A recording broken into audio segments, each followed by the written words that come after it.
इन questions को लेना बंद कर देता। अब समझो स्मरण के प्रकार, स्मरण से संबंधित चीजें पूछी गई थी। देखो ये एक्टिव रिकॉल, पैसिव रिकॉल पूछे गए थे ना मेरे भाई। देखो समझना, एक है सक्रिय स्मरण। सक्रिय स्मरण का मतलब क्या? बिना संकेत के याद करना, मतलब बिना फोटो के किसी संदिग्ध की याद आ जाना। कोई चोर उचक्का था, आपने उस समय उसको देखा था, कोई ऐसा कनेक्शन बन गया उसके साथ, है ना, तो आपने क्या किया? सक्रिय रिकॉल का मतलब क्या? बिना फोटो के आपको याद आ गया अचानक से, अरे वो चोर था ना एक, वो जो चाय वाय पिलाता था अपने को, अचानक से उसकी याद आ जाना, सर सक्रिय स्मरण हो गया। अच्छा, एक होता है निष्क्रिय स्मरण। निष्क्रिय स्मरण का मतलब क्या होता है? जिसे हम पैसिव रिकॉल कह रहे हैं, किसी गंध से पुरानी याद आना। जैसे कोई खुशबू, आपकी पुरानी गर्लफ्रेंड कोई बढ़िया परफ्यूम यूज करती थी, अचानक से आपको 4-5 साल बाद वही परफ्यूम की खुशबू, अरे वाह ये तो उसने लगाया था भाई। ऐसे कभी हुआ है? नहीं हुआ होगा क्योंकि आपकी नहीं बनी होगी, बाकी होता है ऐसा। तो निष्क्रिय स्मरण का मतलब क्या होता है? कि किसी गंध की पुरानी याद आ जाना। समझ रहे हो ना पूरी बात को? तो सर ये होती है निष्क्रिय स्मरण। जैसे कि आप लोगों को, आपने कोई ऐसी खुशबू या गंध ऐसी कोई पहले महसूस की हो जो अचानक से आ जाए, तो समझ जाओ मेरे भाई कि यह है निष्क्रिय स्मरण। संकेत आधारित स्मरण। संकेत आधारित स्मरण का मतलब क्या होता है? संकेत लिखा हुआ है, मतलब किसी चीज को पॉइंट करना। देखो आओ, पहला अक्षर देखकर याद आना। कभी कभी क्या होता है ना, आपको कोई चीज याद नहीं आ पाती, कोई चीज याद नहीं आ पाती, लेकिन आपने कहा अरे उसका नाम क्या था, क्या था, क से नाम था क्या, क से पूरा जल्दी जल्दी याद आया, हाँ हाँ कबूतर था। समझ रहे हो? ऐसा होता है हमारे साथ कि पहला अक्षर जैसे याद आया, हमें पूरी चीज याद आ जाती है कि अच्छा ये था क्या। तो वो होती है सर संकेत आधारित स्मरण। एक संकेत मिल जाए सर किसी चीज का, समझ जाएंगे। एक होता है स्वतंत्र स्मरण। स्वतंत्र स्मरण का मतलब है कि किसी सूची के सभी नाम याद रखना। जैसे मान लो कि मैंने ये आप लोगों को 7 टाइप दिए, अब मैं आपको कल पूछूं कि भैया मैंने बताओ स्मरण के कितने टाइप बताए थे, बताओ जरा खड़े होकर। तो आप बताओ सक्रिय स्मरण, एक है निष्क्रिय स्मरण।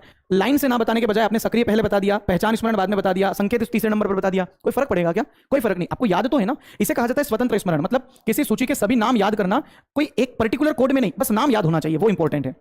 अच्छा, इसके बाद आता है क्रमिक स्मरण। क्रमिक स्मरण का मतलब होता है नंबर या पासवर्ड याद रखना। अब नंबर, अगर किसी का नंबर याद करना है तो क्रम से याद करना पड़ता है, वरना 7 की जगह 9 हो गया तो फोन नहीं लगे। तो सर यहां पर क्रमिक स्मरण है, क्योंकि क्रम से याद करना पड़ता है सर। 9755073660। अब कहीं भी 9 और 7 लगा लोगे तो फोन थोड़ी लगेगा, तो ये बात है सर। अगला आता है पहचान स्मरण। पहचान स्मरण, पहचान स्मरण का मतलब क्या होता है? एमसीक्यू में सही उत्तर पहचानना। जीके की क्लास, साइंस की क्लास, भारत में सर कोई भी प्रश्न पूछ लिया, भारत की राजधानी कौन सी है, तो सर तुरंत याद आ जाता है। क्यों? क्योंकि पहचान स्मरण। सर पहले कभी पढ़ा था, अचानक से याद आ गया, भारत की नदी, मध्य प्रदेश में बहने वाली नदी कौन सी है, या वो कहां पर है, तो ये तुरंत आपको पड़ी हुई चीजें, एमसीक्यूज को सही उत्तर पहचानना, ये अचानक से याद आ जाना, ये क्या होता है सर? आपका पहचान स्मरण होता है। इसके बाद आता है सर आप लोगों का तत्कालीन स्मरण और निर्णय। तत्कालीन स्मरण और निर्णय क्या होता है आप समझना। किसी वाक्य को सुनकर तुरंत सही उत्तर चुनना। अब ऑप्शन नंबर लास्ट के अगर देखो ना, पहचान स्मरण और तत्कालिक स्मरण और निर्णय, ये दोनों लगभग सिमिलर है। ध्यान दो, एक में क्या है सर, एमसीक्यूज पूछा है, अचानक से आपने जवाब दिया, आंसर आ गया। एक होता है सर आपका तत्कालिक स्मरण, कि किसी वाक्य को सुनकर सर तुरंत सही उत्तर चुनना। जैसे विशाल सर ने पूछा आप लोगों से कि भैया बताओ इसका आंसर क्या आएगा, आपने तुरंत जवाब दे दिया, मतलब किसी वाक्य को सुनकर आपको तुरंत याद आ गया वो चीज। तो ये इतने प्रकार के स्मरण है। अब एक एक स्मरण के क्वेश्चन करते हैं, जरा ध्यान दो।